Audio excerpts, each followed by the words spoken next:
అన్ని విధాల MBBS, IIM, IIT ఏవైతే పెద్ద పెద్ద చదువులు ఉన్నాయో వాటిలో కూడా రిజర్వేషన్ ఉంటుంది. ప్రతి దాంట్లో కూడా మనకి చాలా అన్యాయం జరిగింది. అది 2004 వరకు వస్తూ 2004లో కొంతమంది మన జిల్లాలో ఉన్నటువంటి మెయిన్ ఎవరైతే పెద్దలు ఉన్నారో ఆ రోజు పెద్దలతో కలవడం జరిగింది. ఆ రోజు వారిపల్లి పరమేశ్వరరావు గారు మరియు మన గ్రామంలో ఉన్నటువంటి కొంతమంది బుదిరెడ్డి చెన్న గారు చాలా మంది కొంతమంది ఉన్నారు.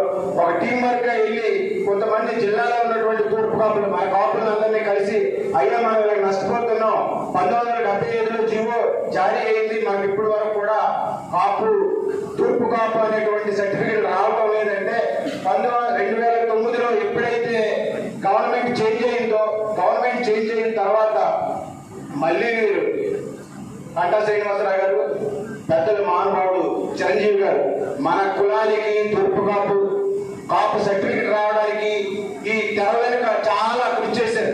అది చాలా మందికి తెలియదు. ఈ రోజు మనం సర్టిఫికెట్ అనిపిస్తున్నాం, మనకు తెలుసు.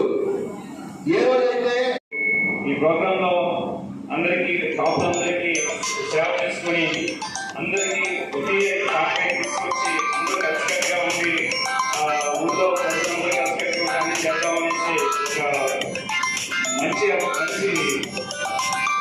వచ్చిన రాముకి మరియు వేదిక నాయకులు పెద్దలందరికీ